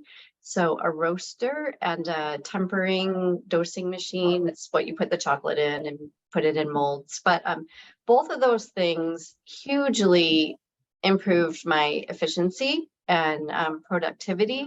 I was roasting a kilo at a time, and I need like 10 kilos for a batch. So it was extremely time consuming, and now I can do 10 kilos at once. But I didn't want to take on any debt. So I was doing it very slowly, small machines, things I could just pay for out of pocket. Those two things were quite a bit more expensive, and the grant allowed me to get those, and total game changer. Wonderful.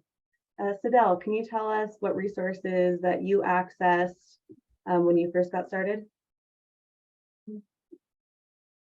Yeah, so I have a little list. I haven't got any grants or anything or applied for it, but that's something that's always been in the back of my mind.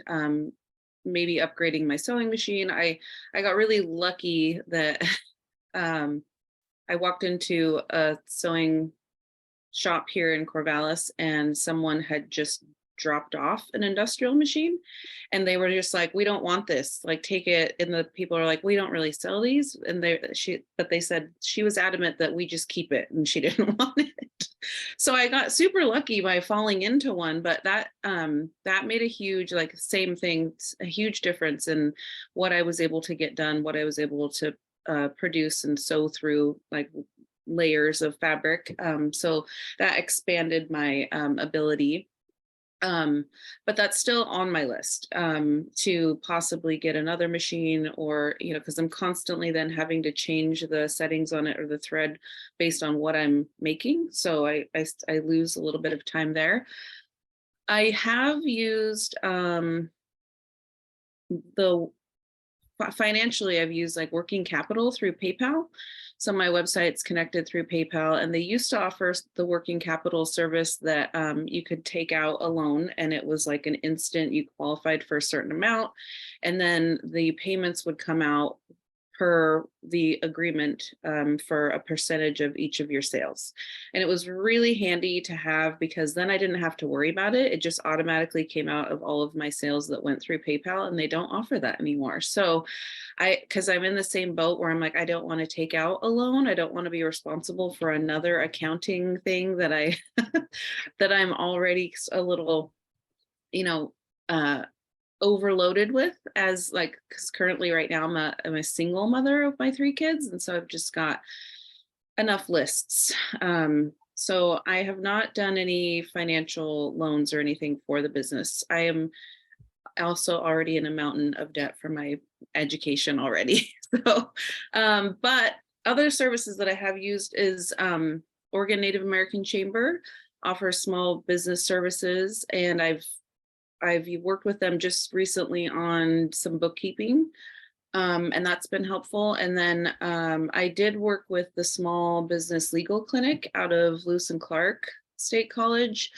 There were some students that basically wanted to document my story. So first I went to them with a question about protecting my design. And unfortunately, by the time that I made it to them, they said, it's too late. Your item's already been in the market for almost 2 years, and we can't protect it now. So I've learned my lesson there. But then I worked with the students to do a video that is for other small business folks who that they can share my story and how to basically think about that before you get to the point that I found myself in. So that was great. And then generally, oh, and I forgot, I have worked a little bit. I had a friend that was in the Mom Owned Business, which is like an online Facebook group, I think. And now it's in like all kinds of states. And so she was like, hey, will you come be my featured artist or featured business for our meetup during COVID? And I went to that and ended up finding, connecting with some folks that I ended up getting some services from. So that was nice. And then just generally, I go through the university and I apply for as much childcare assistance as possible, because at one point I had my youngest daughter during the second year of my master's program. So I was actually pregnant up until spring term. And then I had all 3 of them were in daycare. So between $700 and $800 a piece for 3 kids in daycare is impossible, but somehow I made it through. I got some assistance from the tribe that helped, because we're all tribal members. So that was helpful. But at some level they cut off, and then I had to apply through the university. I have also applied for the state funding for the childcare scholarship, and I've never gotten it. So that might be on that list of how Oregon can support better, or maybe offer more funding for childcare, because that's that's my number 1 priority, is to make sure that they're taken care of. So and that's the area that I need most help, because if they're not taken care of, then I can't do any of the rest of the things. Thank you so much, Sadell. Maureen. Yes, what is the question that we're on? That's why we're still on that same question. So I was just so enraptured in your guys' talking about what you're going through. I was thinking about like all these different business services, but it's not time for me to talk. What do you wish you knew when you first got started, and about the resources that are out there? What's something that you wish that you would have known ahead of time? Well, I think Sadell and I both, saying that we didn't really plan on being entrepreneurs, so neither of us really has training in this, and so much is new, like accounting, bookkeeping, marketing, just learning your own craft, in addition to this. There's so much, and you're kind of just doing what's right in front of you, what's kind of immediate. And for Sadell, a big part of that was her kids. And so it is really hard to know about what is out there. And I don't really know how that can be done better. I mean, it's always a challenge, you know, communicating the resources, and Nate just kind of like dropped out of the sky and, you know, from Rain, and I learned about, you know, a resource, and which was game changing, like I said, and there's probably more. So, you know, I think knowing that there's resources out there, I think I found out about it at the right time. You know, I was just kind of figuring things out, and then I was at the point where I was wanting to expand, I mean, you know, to scale up. So that came at a really good time. I don't know what the answer is to about how you communicate what is out there, rather than, you know, getting a phone call from somebody, or you know, but there's just so much that we're trying to figure out, and funding and support for that kind of gets pushed down to the bottom of the list, I think. So it has to be like really accessible to us, because that grant, you know, I had heard people talk about investors, and I'm like, I'm not that kind of a business. I'm not going to be that big. You know, what am I going to give investors? And that's all I ever heard of. I didn't know that there was like support, and I didn't know, you know, you as economic developers, you have this mindset, but I didn't know that my business succeeding was a benefit for Oregon. You know, and Oregon was invested in my success. That was a new concept to me. So that was huge. So, you know, maybe that should have been incorporated into the class that I took about getting your product to market, but I'd say just make it so easy for us to find out about these resources somehow. Thank you, Maureen. So what's something that you wish you could have known, or things you could have known ahead of time, and how it could have been better? Yeah, I agree that I didn't even know where to start looking. And I'm on a university campus with like all kinds of innovation hubs and an entrepreneurial track in our business center, but that's not what I'm going to school for. That's not what, you know, that isn't the focus. And that's one of the, you know, students' gripes about the academic system, is that it is siloed, you know. And so once I found them, I did end up finding some folks through my business courses. They're like, you should go talk to these people at the Entrepreneur Club. And so I went and I talked with them, but they were like, well, but you have to join our club and you have to meet these requirements, you know, like this system that I'm mostly in, this academic system here at OSU, is very like, this is our thing. And if you want a part of it, then you have to come over here. And I'm like, well, I don't. I get my motivation from doing wildly different things, actually. You know, like the creative side is just as important and helps me balance out, you know, my analytical side that I'm doing in my research and my public health side. And I run into this obstacle where people are like, well, that doesn't make any sense. Why would you do that? Or when I tell people that I'm in school, they'll say, oh, are you getting a design degree? And I'm like, no, I'm in public health. And they're like, well, that doesn't make any sense.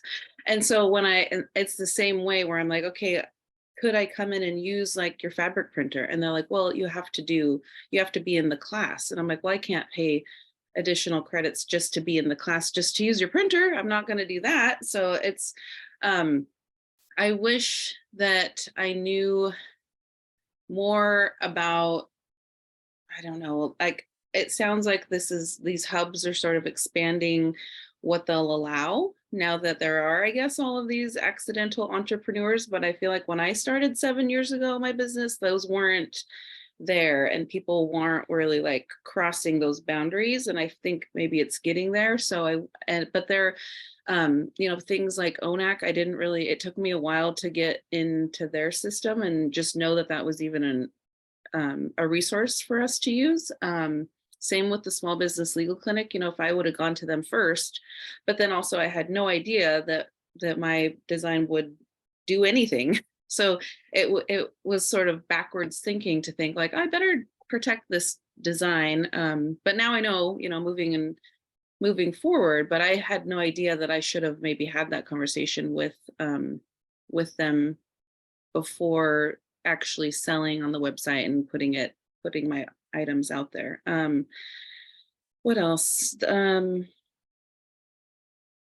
don't know. I'm still in this phase of what do I do next? And so I really am actually thinking about this, like, what do I wish that I knew doing the Kanini thing? Because I plan on starting another business with my actual professional career. I don't know what's going to happen with Kanini.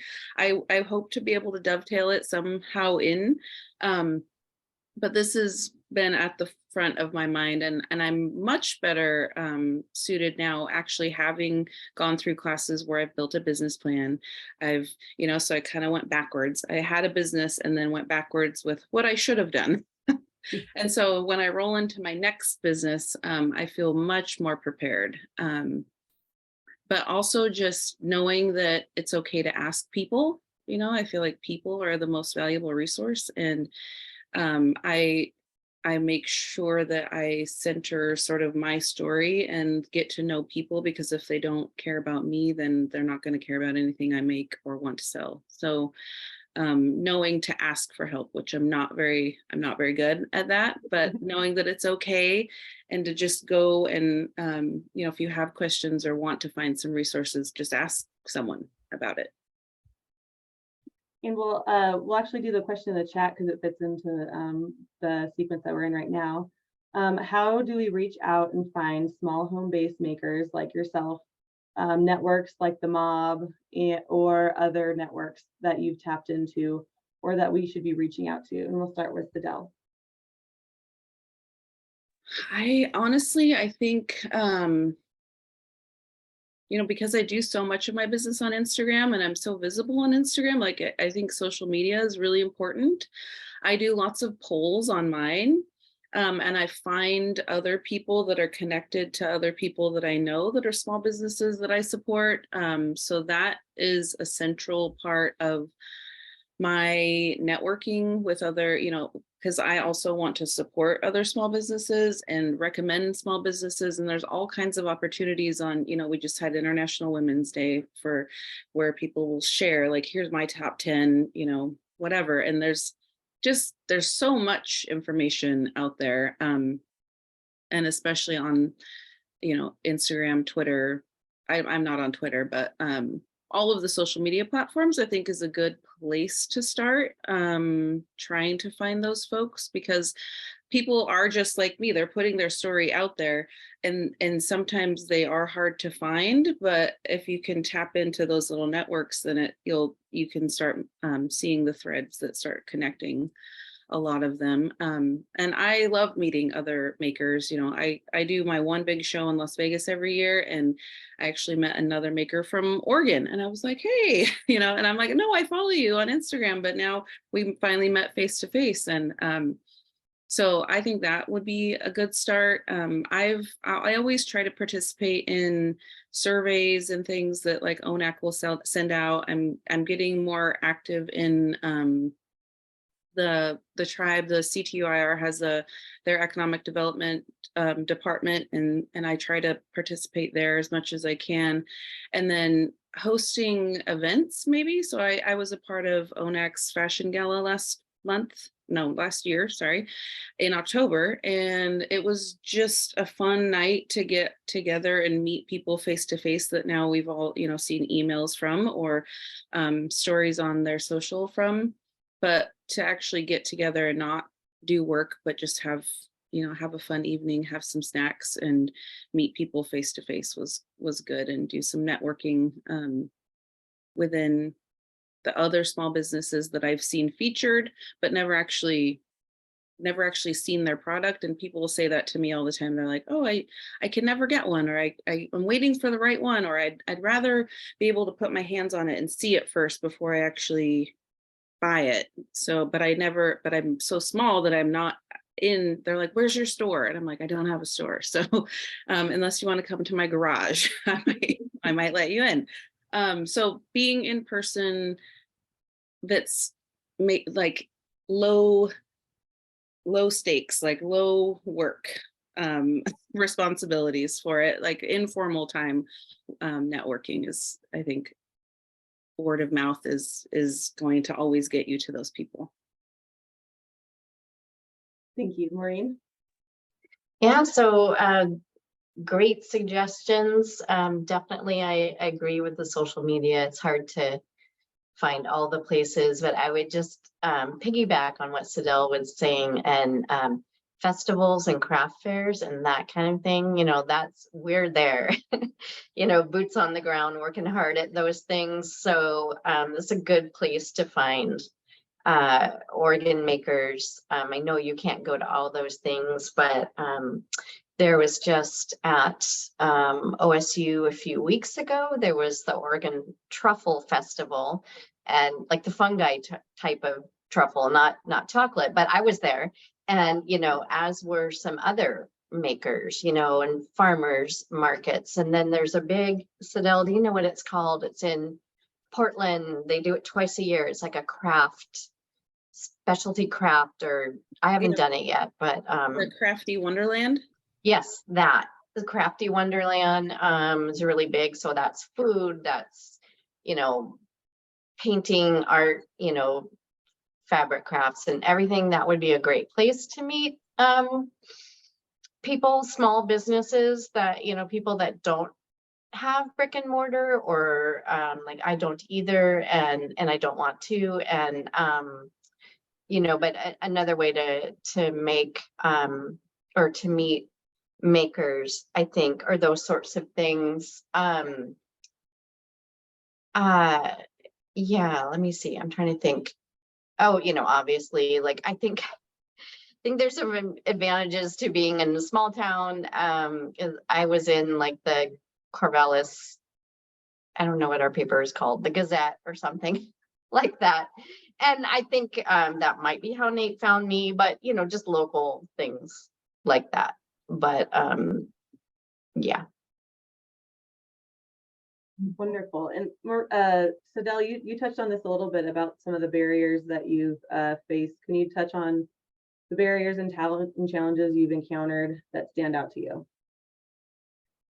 Yeah. So childcare is a huge barrier. Just being able to afford childcare, but also there are limited spaces. So like my kids just got into childcare last month, and they've been on the wait list since the beginning of the year because their school is under construction, and so they have less spots for their school-based after school care. So that's probably my biggest barrier, because my time is how I am able to produce anything. And if my kids are home, they get my time. They even if I have to say, okay, time out, go do XYZ for a minute. My little one's 6. She doesn't she doesn't follow the boss's rules all the time. So that's huge. Living in Corvallis, financially, for just to live in a house is astronomical.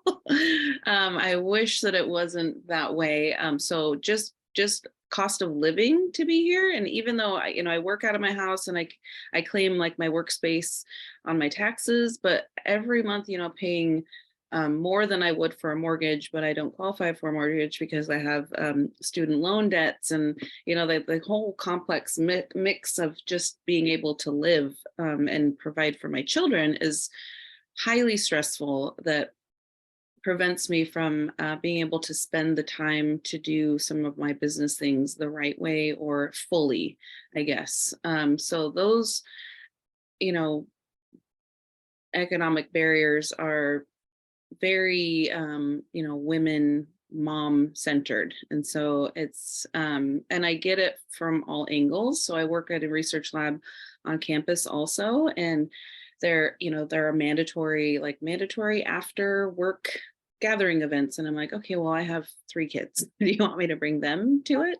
So it's always just something that not all of the systems are built for moms, for, families with children, and especially moms who are single moms with children. And so that's a huge barrier, but an unfair barrier, I think, because my kids are, remember, number one. So when I have to choose, I'm always going to choose that over the other opportunity.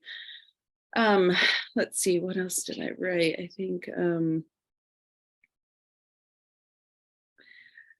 again, the space issue, like I attended an event through Oregon Native American Chamber at the WeWork Center in Portland. And I thought it was such a good idea that there were smaller spaces that you could rent. Like I've thought about, someone else in the chat asked, like, do I use employees or subcontractors? And I don't.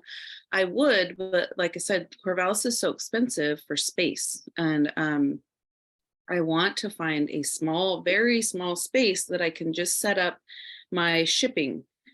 And that way I can hire a student or something to come and just do the shipping for me. That's the easiest part. And it takes me a long time to do that, and then be able to move on to making more things. So I have thought about offloading some of those things, but space here is just very tight and expensive. That's not a possibility for me.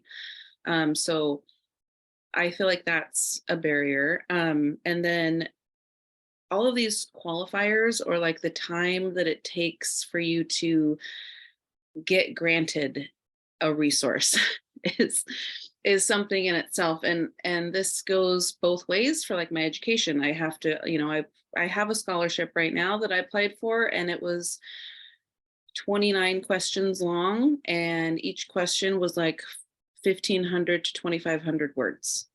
And so I spent so much time just to get all of that then when I get the funding per quarter, the funding pays for maybe a month of my rent.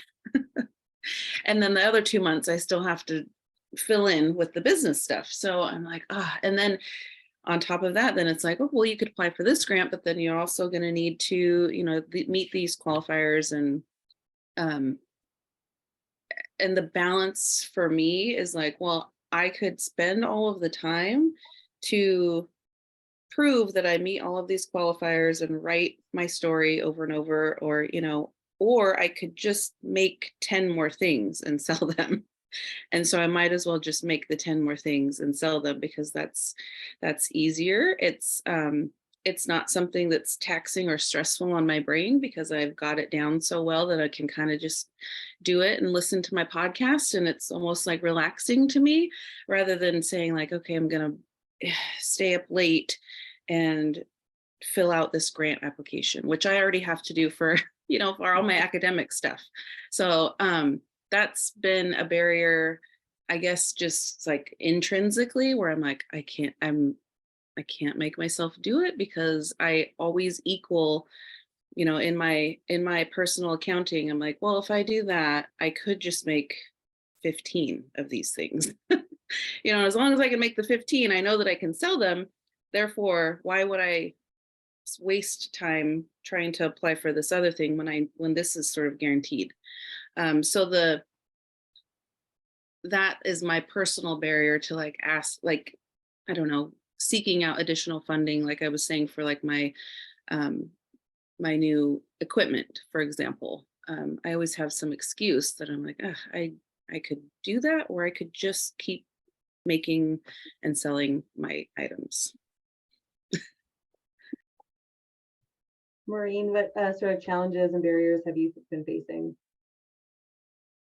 Well, definitely the space issue as well. And, just figuring out when to scale up and what to scale up on, but lately I've been thinking what's holding me back is marketing and public relations. I'm not putting any money into that. That feels like a real luxury. But I think it's holding me back. So, I make bean to bar chocolate, and that's called like the craft chocolate industry. And there's a lot of people out there that do it, or, it's still kind of unusual, but it's interesting because a lot of people who got into this happen to be men who were like in the technology industry, or they were engineers, you know, and somehow they got interested in it. And so a lot of times they have a lot of money to put into it. And one example is a great company that is in San Francisco called Dandelion Chocolate. And they're great. I, you know, did a chocolate trip with one of the guys there, and they're a really neat company, but they were founded by a couple of Stanford grads who, you know, graduated from Stanford, created a company, sold it when they were like 27 for 250 million.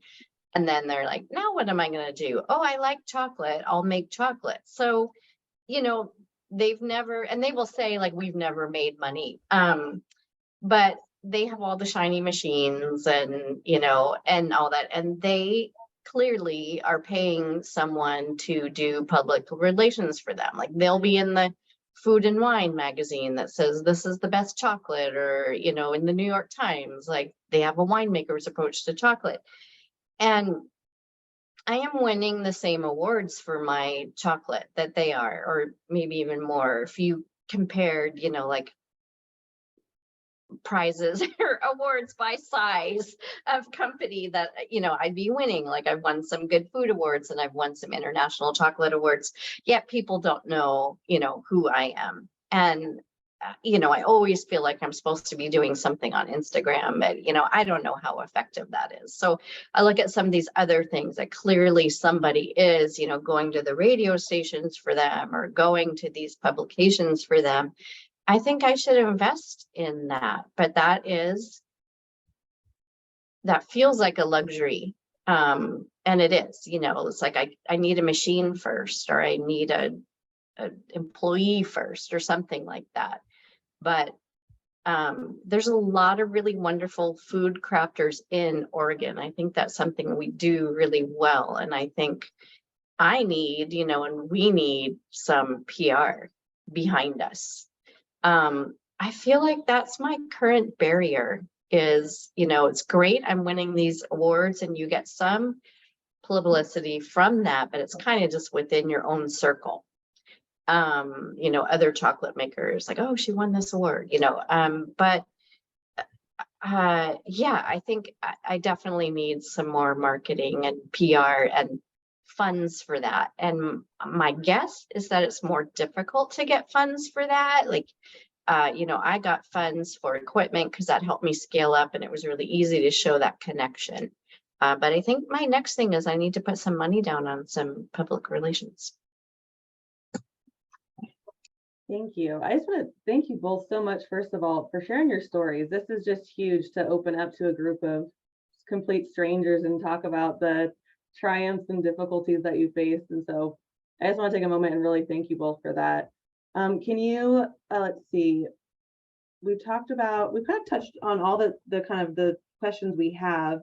Before we really dive into more of the public questions, do you have any kind of thoughts that you want to talk about before we go into the Q&A?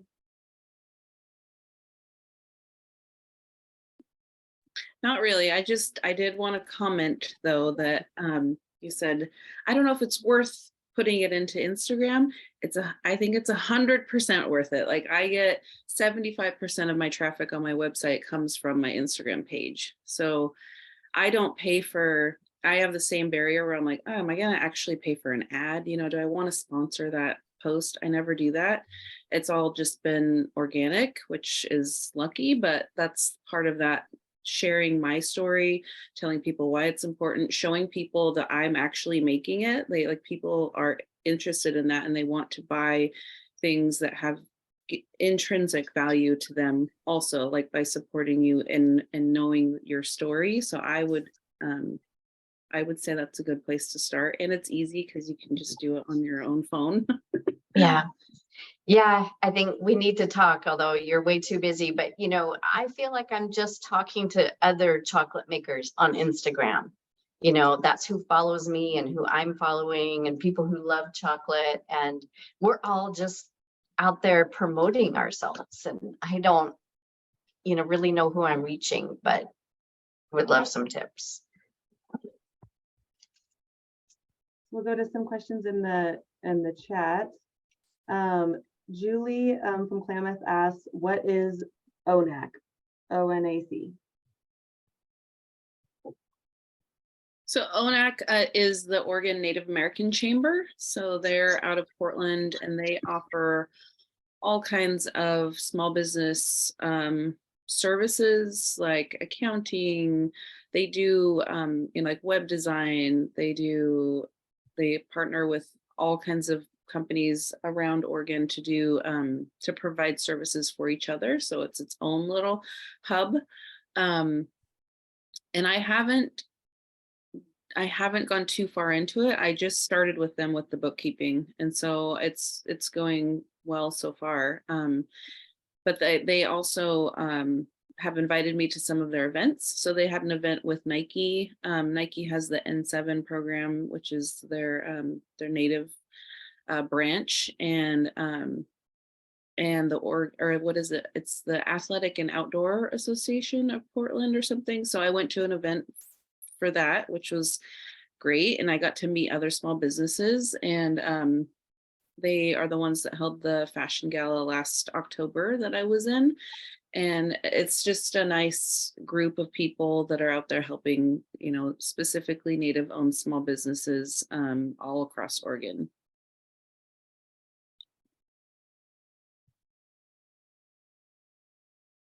Thank you so much. And I know, Sadell, you touched on this. Do either of you have employees or subcontractors to aid you in production and expand outreach? And if so, what advice and support do you wish you had early on about those decisions as an entrepreneur?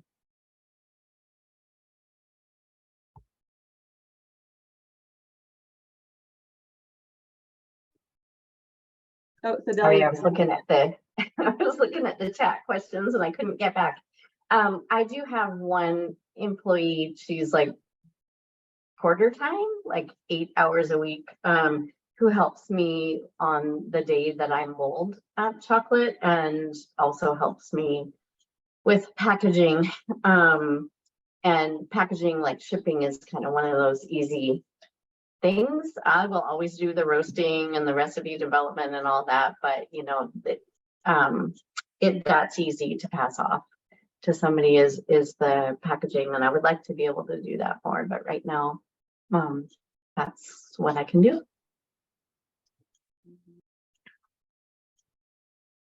I don't have any employees except my children. My children help me package sometimes.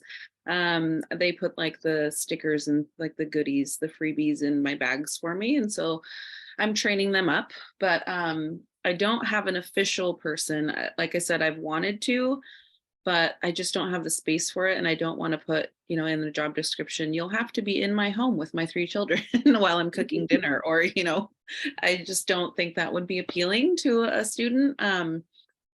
So if I were able to find a reasonable space, then that would be great. I have ideas of how I could offshoot some of the responsibilities to someone, but at this point it's not possible for the configuration that my my workplace is in. I had something else. It's not coming to me. I'll chime back in if it comes to me. Sounds good. We also, I don't know if you have one in Corvallis, but we have our WorkSource Oregon, but connected to that, we also have the Tech Consortium, and they have all different types of programming where they can help pay for employee training, or even like we have business owners that are getting, as long as they fit the certification within the training, they're able to get training through that. And they also pay for, they have a program right now that pays for up to 6 months of an employee. So there's maybe your local economic development or WorkSource Oregon might know of some additional sources that way too. I'm going to chime in here if I can. This seems like a great place to ask this question. I've often thought, if I get busier and also when I have a space where I can have somebody do this, is that I would love to hire somebody that, maybe, someone with disabilities, or somebody who's, maybe been incarcerated and this is their first job, or something, where they could help with some of those things like packaging or shipping. And I don't know how you find those, like how do you, what programs work with people, with disabilities, and how would you hire those workers? Does anybody know of any resources? Yeah, anybody want to go from the chat or from the room? Oregon. I think I'd like to connect you with Portland Ground Up. They're a women-owned business. They make specialty nut products. That's what they do. They work with incarcerated women. Yep.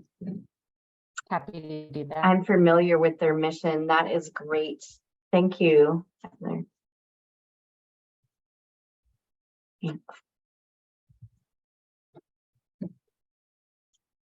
Anybody else have any additional resources they want to share? Hi, this is Christopher Frazier. I'm also with Business Oregon. I actually used to work for the Oregon Employment Department, and we worked very closely with our workforce investment boards. I don't know what yours is called in your area, but if you look up Workforce Investment Board, they generally will have all sorts of programs to, help hire people with disabilities, on-the-job training, lots of wage reimbursement programs. So they're pretty good organizations. And then somebody also Julie also put in chat WOTC, which is the Work Opportunity Tax Credit. That's a big one. If you have any employees ever, I highly recommend WOTC. It's I just lost my train of thought, which is great when there's all these people on here. It's a tax reimbursement at the end of the year, depending on your employee situation, but it's pretty substantial. Thank you. And then Julie Matthews in the chat has small business development centers are great to connect with for resources. Yep, Christopher has our workforce investment boards he just spoke about. Julie, do you want to speak about WOTC with the employment department, unless that was already spoken about? Yeah, and the gentleman kind of touched base on it, but so it takes off. You have to make money, so it's actually a tax credit at the end of the day. So it's when you're making money. So it may not work for you now, but if you talk to them, it completely loops you into vets. It loops you into certain categories, maybe newly released, corrections, inmates, or whatever, however you want to talk about it. But that might be a good source just to talk to some people there to get it on their radar. When you do list, there's no cost, and they can do the pre-screening and everything. So it's worth a call, see what they can offer you and what fits. Who would I call? I'm sorry, I missed that. That would be your state employment office. So it'd be WorkSource. Ours is WorkSource Klamath. Yours would be WorkSource Lynn Benton, or maybe Corvallis. Okay. But I put there. And Megan in the chat wrote that she has Oregon Second Chance Tour. And Liz has written that Easter Seals also has senior employees with disabilities. Elena has written MESO, MESO. Elena, do you want to touch on that? Most folks know. I'm sure a lot of people are familiar with MESO. They're just a great resource that I worked with in my business. They have a lot of free classes and business development services. And they love to support women-owned businesses and minorities, and they have a lot of great programs. I would highly recommend them. Well, thank you so much, Sadell and Maureen. This has been an amazing experience, and we really appreciate you. And we would love to have you back at future panels if you would like to. Absolutely. Sure. Thanks so much. Thank you. Yeah, Maureen, you're just in Philomath. Well, I'll have to come try some coffee or some chocolate. Yeah, sounds good. And then I'll bring chocolate and I'll tap you for advice about Instagram. Okay. Sounds Sounds good. good. Thanks, everybody. Thank you guys. Have a great Bye. day.